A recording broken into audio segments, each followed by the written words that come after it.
Hello everyone, welcome to our YouTube channel CAPF mentor. आज के session में आप लोगों का स्वागत है। आज हम बात करने वाले हैं इंपॉर्टेंट क्वेश्चंस के, और ये क्वेश्चंस रहेंगे बेसिकली आपके वोल्केनोज के ऊपर, माउंटेन्स के ऊपर, फोल्ड माउंटेन्स के ऊपर, वो सारे क्वेश्चन देखने को मिलेंगे। ऑलरेडी जो हमारा पिछला सेशन था उसके अंदर हमने जियोलॉजिकल टाइम स्केल के बारे में बात किया, और उससे पहले अगर आप देखेंगे तो डिफरेंट जो ज्योग्राफी के सेशंस रहे हैं उसमें हमने स्टार्टिंग से ओरिजिन ऑफ द यूनिवर्स से आपकी ये जो सेशंस है इनकी लेक्चर्स की शुरुआत हो चुकी है। आने वाला जो टाइम पीरियड होगा, आने वाले जो सेशंस होंगे उसमें इससे आगे के टॉपिक्स के बारे में हम चर्चा करेंगे। तो पहले सबसे पहले बात करते हैं फर्स्ट क्वेश्चन के बारे में, जो कि आपका वोल्केनो के ऊपर है। ध्यान दीजिएगा, ये जो टॉपिक्स हैं इनसे हम क्या करना चाहते हैं, क्वेश्चन के माध्यम से, इन क्वेश्चन के मीडियम से हम आपको वीडियो में ये बताना चाहते हैं कि कहाँ से क्वेश्चंस पूछे जा रहे हैं, किस तरह के क्वेश्चन पूछे जा रहे हैं। तो आप टॉपिक पे फोकस करेंगे, क्वेश्चन के टाइप पे फोकस करेंगे। क्वेश्चन पे फोकस ज्यादा करने की जरूरत नहीं है, क्योंकि सेम क्वेश्चन तो डेफिनेटली आपको पता है कि इस तरह के देखने को नहीं मिलेंगे। बट यस, ये सेम क्वेश्चन नहीं आएगा, बट इस तरह के क्वेश्चन डेफिनेटली एग्जाम में बनेंगे, क्योंकि ये जो क्वेश्चंस हैं ये आपके कुछ इस तरह के हैं जो कि मोस्टली पहले पूछे गए हैं, प्रीवियसली पूछे गए हैं, या फिर मोस्ट एक्सपेक्टेड हैं, वो आपको देखने को मिलेंगे। चलिए शुरुआत करते हैं फर्स्ट क्वेश्चन से। पहला क्वेश्चन है आपका, स्ट्रोम्बोली इज एन किस तरह का वोल्केनो है? Is it a dormant volcano, active volcano, extinct volcano, none of the above? हमने तीन तरह के वोल्केनो के बारे में पढ़ा है ज्योग्राफी के अंदर। तीन तरह के वोल्केनो कौन कौन सी तरह के? कि सबसे पहले एक आपका एक्टिव वोल्केनो होता है, दूसरा आपका डोरमेंट होता है, और तीसरा आपका एक्सटिंक्ट होता है। तो इसमें एक्टिव वोल्केनो की बात करें तो वो वोल्केनो जहां पे जो इरप्शन है वो कंटिन्यूसली देखने को मिलता है, मतलब बार बार या फिर रिसेंटली इरप्शन देखने को मिली हो, उसको एक्टिव बोलते हैं। डोरमेंट की बात करें, एक ऐसा वोल्केनो जिसमें काफी लंबे समय से कोई इरप्शन नोटिस नहीं की गई है, बट एक्चुअली में वहां पे इरप्शन कभी भी हो सकती है। That is the dormant volcano, मतलब कि पूरी तरह से वोल्केनो खत्म नहीं हुआ है। एक्सटिंक्ट आपका वोल्केनो ऐसा जिसमें काफी लंबे समय से इरप्शन नहीं हुई है, काफी सालों से, और वहां पे चांसेस भी कम बनते हैं कि इरप्शन हो, तो उसको एक्सटिंक्ट वोल्केनो बोला जाता है। ट्रू सेंस में अगर देखा जाए तो ज्योग्राफी में कोई भी वोल्केनो एक्सटिंक्ट नहीं होता, क्योंकि हमें नेचर के बारे में नहीं पता कि कब कहां पर इरप्शन हो जाए। बट स्टिल बहुत सारे ऐसे वोल्केनोज हैं जिनको हम एक्सटिंक्ट की कैटेगरीज में रखते हैं। तो इसकी अगर बात करें, जो आपका स्ट्रोम्बोली वोल्केनो है वो कौन सा वोल्केनो है? तो इसका राइट आंसर होगा आपका ऑप्शन बी, एक्टिव वोल्केनो। ठीक है, बात करते हैं नेक्स्ट क्वेश्चन के बारे में। नेक्स्ट क्वेश्चन आपका रहेगा, which of the following instrument is used to record the seismic waves? काफी इजी क्वेश्चन है, बेसिक क्वेश्चन है कि कौन सा इसमें से इंस्ट्रूमेंट है जिसको यूज किया जाता है सिस्मिक वेव्स को मेजर करने के लिए, रिकॉर्ड करने के लिए। तो पहला ऑप्शन है आपका सिस्मोग्राम, उसके बाद है सिस्मोग्राफ, या फिर सिस्मोस्कोप, या फिर सिस्मोमीटर। तो देखो, अगर आपने अर्थक्वेक वाला टॉपिक पढ़ रखा है तो आपको पता होगा, आसानी से इस क्वेश्चन का आंसर कर सकते हो। इसका राइट आंसर होगा ऑप्शन बी। सिस्मोग्राफ एक्चुअली में आपका वो इंस्ट्रूमेंट है जिसका यूज किया जाता है किसको? अर्थक्वेक वेव्स को मेजर करने के लिए। ठीक है, और कितने इंटेंसिटी का अर्थक्वेक आया है उसको मेजर करने के लिए हमें लगता है क्या? Richter scale. ठीक है, तो ये दो क्वेश्चन है। वैसे तो अगर किसी ने ऊपर ऊपर से देखा होगी सिस्मो सिस्मो करके है तो वो कंफ्यूज हो सकता है, बाकी जिसने ढंग से पढ़ा हो सिस्मोग्राम है वो इस क्वेश्चन, सॉरी सिस्मोग्राफ है, तो वो इस क्वेश्चन का आंसर जो है इजिली दे सकता है। बात करते हैं हम अपने नेक्स्ट क्वेश्चन के बारे में। तो नेक्स्ट क्वेश्चन है आपका, the place on the earth surface which record the seismic waves first is called? Option A focus, option B epicentre, option C है आपका सिस्मोसाइट, या फिर ऑप्शन डी है none of the above. Option दोबारा ध्यान से देखिए, focus, epicentre, seismosite, none of the above. ऐसा प्लेस अर्थ सरफेस के ऊपर जहां पर सबसे पहले अर्थक्वेक वेव्स रिकॉर्ड की जाती हैं। मान के चलो यहाँ पे अर्थक्वेक ओरिजिनेट हुआ, यहाँ से हर डायरेक्शन में वेव्स ट्रेवल करेंगी, हर डायरेक्शन में। तो कौन सी ऐसी जगह होगी जहां पे सबसे पहले अर्थक्वेक वेव्स पहुंचेगी? ऑब्वियसली जहां पर अर्थक्वेक की ओरिजिनेशन हुई, जहां पर सबसे पहले एनर्जी रिलीज हुई, उसके बिल्कुल ऊपर 90 डिग्री का एंगल बनाते हुए जो जगह होगी वहां पर सबसे पहले अर्थक्वेक की वेव्स जो है वो महसूस की जाएंगी या फिर रिकॉर्ड की जाएंगी, और उस जगह को क्या बोलते हैं? आपका एपिसेंटर। देखो, ये जो फोकस है ना, ये फोकस वो वाली जगह है जहां से अर्थक्वेक ओरिजिनेट होता है। फोकस को ही आपका हाइपोसेंटर के नाम से भी जाना जाता है। तो हाइपोसेंटर अगर याद होगा आपको तो उससे कंफ्यूज हो सकते हो एपिसेंटर के नाम को लेकर। बट ध्यान दीजिएगा, हाइपोसेंटर फोकस उस पॉइंट को बोल रहे हैं जहां से अर्थक्वेक ओरिजिनेट होता है। एपिसेंटर आपका वो वाला पॉइंट जहां पे सबसे पहले अर्थक्वेक की वेव्स पहुंचती है अर्थ सरफेस पे। नेक्स्ट क्वेश्चन की बात करें, नेक्स्ट क्वेश्चन हमारा, ये ऑलरेडी पिछले सेशन में हमने डिस्कस किया था वैसे तो, Cocos plate lies between the, ये क्वेश्चन मतलब मल्टीपल टाइम रिपीट्स हो रहा है बार बार। अगर हमारे सेशन में कोई भी क्वेश्चन आपको सेकंड टाइम देखने को मिले, दैट मींस वो क्वेश्चन दोबारा रिपीट हुआ है, एक साल भी आया है, दूसरे साल भी आया है, तीसरे साल भी आया है। तो वैसे हमने लास्ट टाइम पे इस क्वेश्चन को डिस्कस किया था कि कोकोस प्लेट कहां पर देखने को मिल रही है, तो ये आपकी सेंट्रल अमेरिका और पैसिफिक प्लेट के बीच में नजर आ रही है। कल भी मैंने आपको सेशन में बताया था, ये आपका सेंट्रल अमेरिका है, इससे नीचे आपका साउथ अमेरिका है, तो सेंट्रल अमेरिका और इधर पैसिफिक ओशन है, उसके बीच में आपको कोकोस प्लेट नजर आएगी। ये एक माइनर प्लेट है, ठीक है। नेक्स्ट क्वेश्चन पे बात करते हैं। माइनर प्लेट इज, जो प्लेट्स हैं उनका जरूर ध्यान रखना, मेजर प्लेट्स के ऊपर क्वेश्चन नहीं आता, माइनर प्लेट्स के ऊपर आता है, तो वो जरूर ध्यान रखिएगा। Among the following continent which has the highest number of the countries, ये क्वेश्चन मेरे ख्याल से आप लोगों के लिए काफी ज्यादा इजी क्वेश्चन होगा कि कौन कौन सी ऐसी जो कंट्रीज है, ये कॉन्टिनेंट्स हैं, उनमें सबसे ज्यादा कंट्रीज आपको कहां देखने को मिलेगी। क्या ये सबसे ज्यादा कंट्रीज आपको यूरोप में देखने को मिलेगी, एशिया में, अफ्रीका में, नॉर्थ अमेरिका में, नन ऑफ द अबव में। तो देखो, अगर बात करें इस क्वेश्चन की, तो इसका राइट आंसर होगा Africa, option C will be the right answer of this question. Although Europe के साइज की अगर बात करें तो यूरोप में बहुत छोटे से एरिया में बहुत सारी कंट्रीज नजर आती है, दो ही कॉन्टिनेंट है जिनमें कंफ्यूजन हो सकती है, बट इसका राइट आंसर जो है वो ऑप्शन सी रहेगा, अफ्रीका। अफ्रीका का साइज बड़ा है, उसी हिसाब से वहां पे नंबर ऑफ कंट्रीज भी ज्यादा देखने को मिलती है। नेक्स्ट क्वेश्चन की बात करें, which of the following countries is not located in the continent of the Africa, तो ऑप्शन ए है आपका गैबोन, गुयाना, गुएना या फिर गुएना बिसाऊ। तो देखो ये चार ऑप्शन आपको नजर आ रहे हैं, इसमें अब देखा जाए तो अफ्रीका कॉन्टिनेंट की हर कंट्री के बारे में आपको पता नहीं हो सकता, बट डेफिनेटली ये जो कंट्रीज है यहाँ पर, जिनका नाम जो आंसर होगा या कंट्री होगी, वो किसी ना किसी वजह से न्यूज में रही है या किसी ना किसी वजह से ज्योग्राफी में इंपॉर्टेंट है। तो इसमें अगर बात करें, ऑप्शन बी इसका राइट आंसर होगा, ऑप्शन बी इसका राइट आंसर है, Guana is the right answer of this question, ठीक है। बाकी गैबोन हो गया, गुएनिया हो गया, गुएना बिसाऊ हो गया, ये सारी आपको कंट्रीज जो है अफ्रीका के अंदर देखने को मिलेगी। तो मैप बेस्ड क्वेश्चन है, ठीक है, इजीली इसका आंसर किया जा सकता है। देखो ये याद रखिएगा कि जब आपका पेपर होगा उस टाइम पर पिछले 6 महीने, 7 महीने, 8 महीने के अंदर जो भी प्लेसेस वर्ल्ड ज्योग्राफी में न्यूज में रहे होंगे, डेफिनेटली उनके ऊपर क्वेश्चन आएंगे। अब आएंगे किस पे, पूरे इसमें ज्योग्राफी की अगर क्वेश्चंस की बात करूं तो 2 क्वेश्चन तो डेफिनेटली वर्ल्ड की कोई भी कंट्री या फिर कोई भी जगह उसकी लोकेशन बेस्ड क्वेश्चन आएगा। उस क्वेश्चन को आंसर करने का सिंपल तरीका सिर्फ यही है, करंट अफेयर्स को अपने दिमाग में रखिएगा, करंट अफेयर दिमाग में रहेंगे तो उस हिसाब से आपका जो क्वेश्चन है वो भी करेक्ट हो जाएगा, ठीक है। नेक्स्ट क्वेश्चन की बात करें, which of the following present the correct sequence in descending order of the area of the continent, मतलब कौन कौन से ऐसे कॉन्टिनेंट है जो यहाँ पर कम, ज्यादा से कम की तरफ आएंगे डिसेंडिंग ऑर्डर में, मतलब सबसे पहले सबसे बड़ा, उसका छोटा छोटा करते हुए।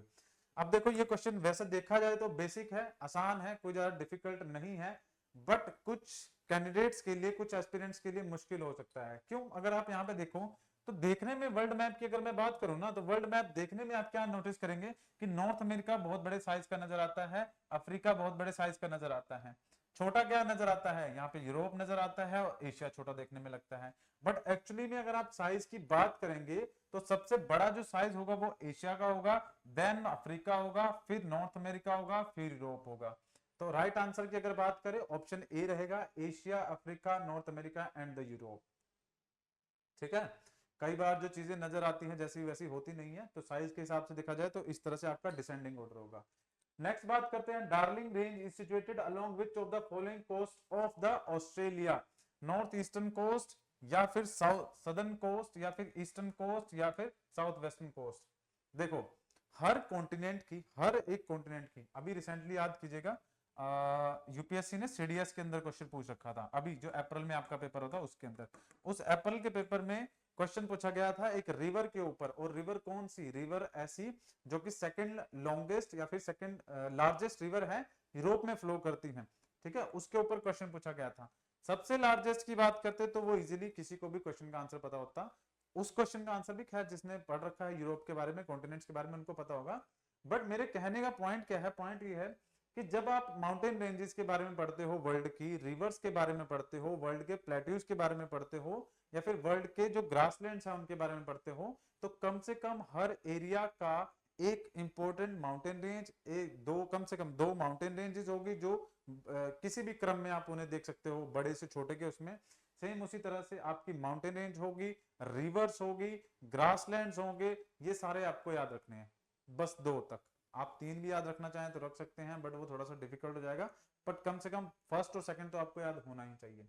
तो डार्लिंग ये रेंज है एक्चुअली में, ठीक है, डार्लिंग एक रेंज है जो कि ऑस्ट्रेलिया में आपको देखने को मिलती है। क्वेश्चन तो ये भी बनता है कि कहां पर है, तो ऑस्ट्रेलिया में है, वो आप याद रखेंगे। और लेकिन ये ऑस्ट्रेलिया में होगी कहां पर, तो ऑस्ट्रेलिया में आपकी वेस्टर्न कोस्ट में, और वेस्टर्न में भी कहां पे, साउथ वेस्टर्न कोस्ट में। अगर ऑस्ट्रेलिया का हम मैप ड्रॉ करें ना, तो ये साउथ वेस्टर्न कोस्ट होगी, यहाँ पर आपको ये जो रेंज है डार्लिंग रेंज नजर आ जाएगी। तो इसका राइट आंसर जो है ऑप्शन डी देखने को मिलेगा। नेक्स्ट क्वेश्चन की बात करते हैं, विच one of the following is not an old fold mountain. देखो ध्यान दीजिएगा, यहाँ पे क्वेश्चन के अंदर है is not an old fold mountain, तो ये सारे आपके फोल्ड माउंटेन्स ही हैं, बट इनमें से कौन सा आपका ओल्ड फोल्ड माउंटेन नहीं है।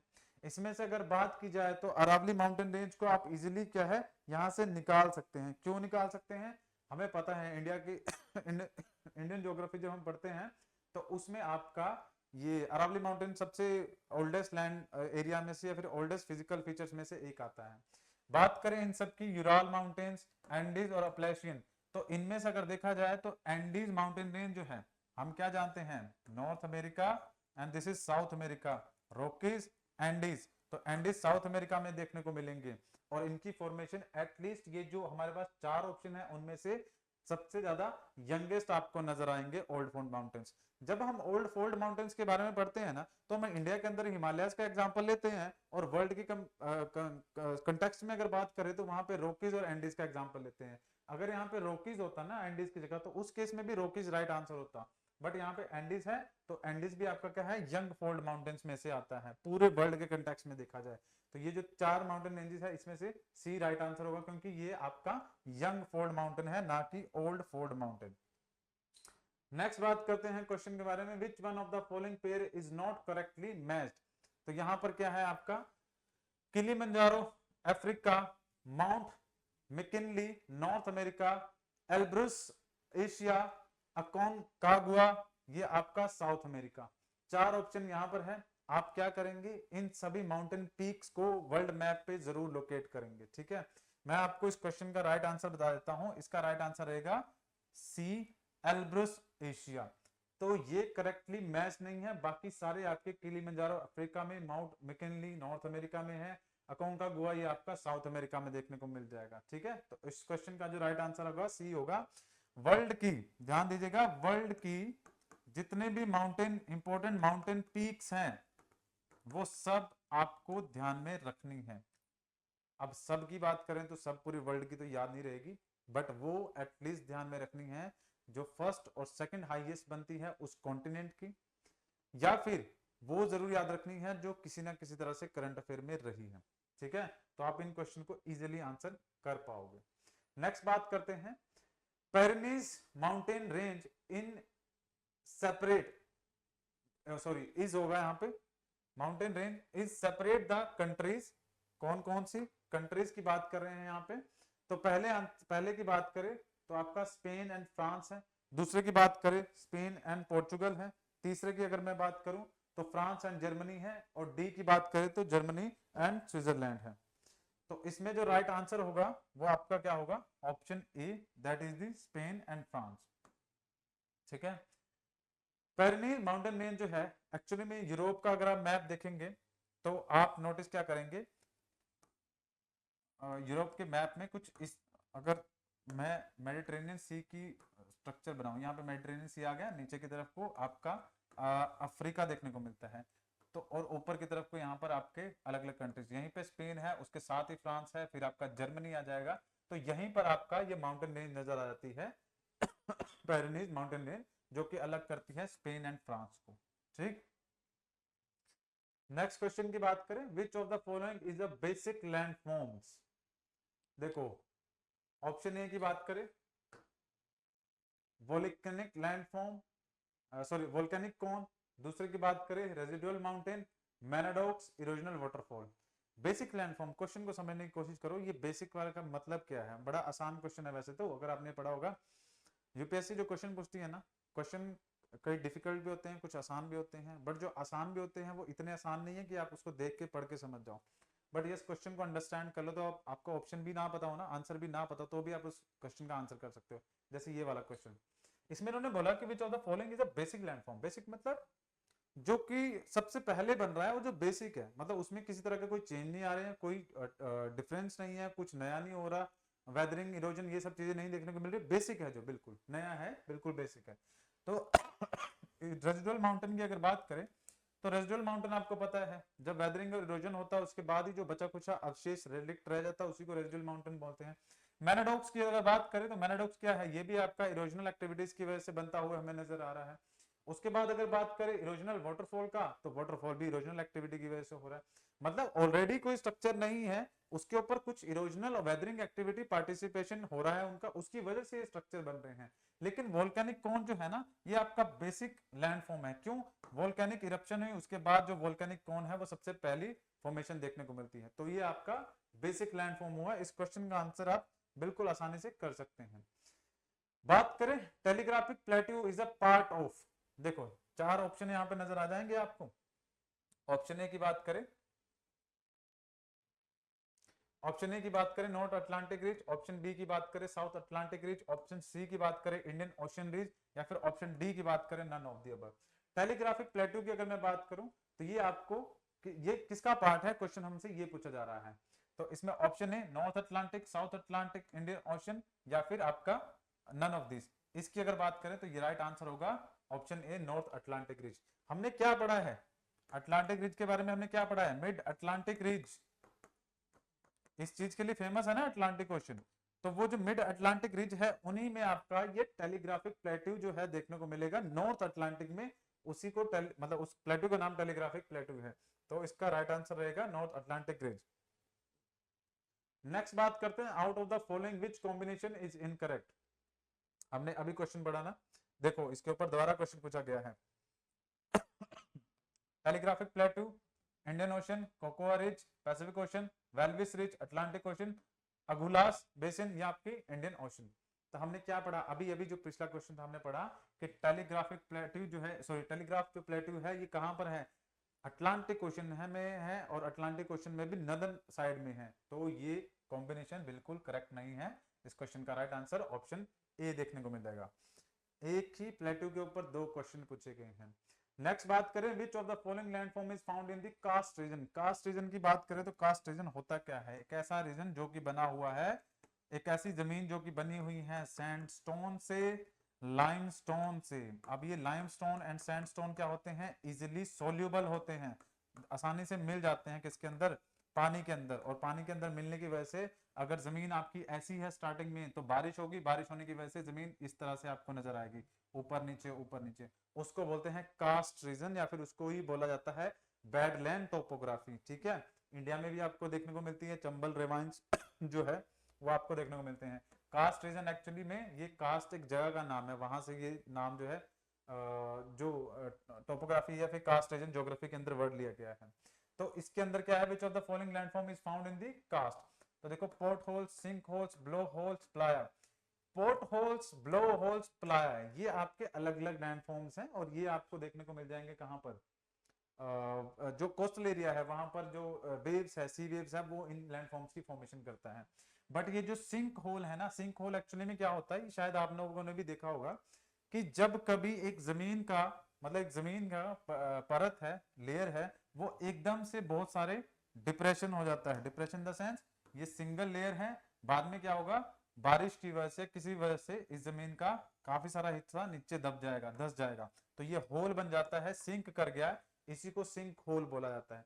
बाकी भी सेम चीजें ही हैं, बाकी भी सेम चीजें ही हैं, बट वो कास्ट रीजन में नहीं है, फिर कास्ट टोपोग्राफी का पार्ट नहीं है। दैट्स व्हाई ऑप्शन बी जो है इसका सिंक होल राइट आंसर होगा।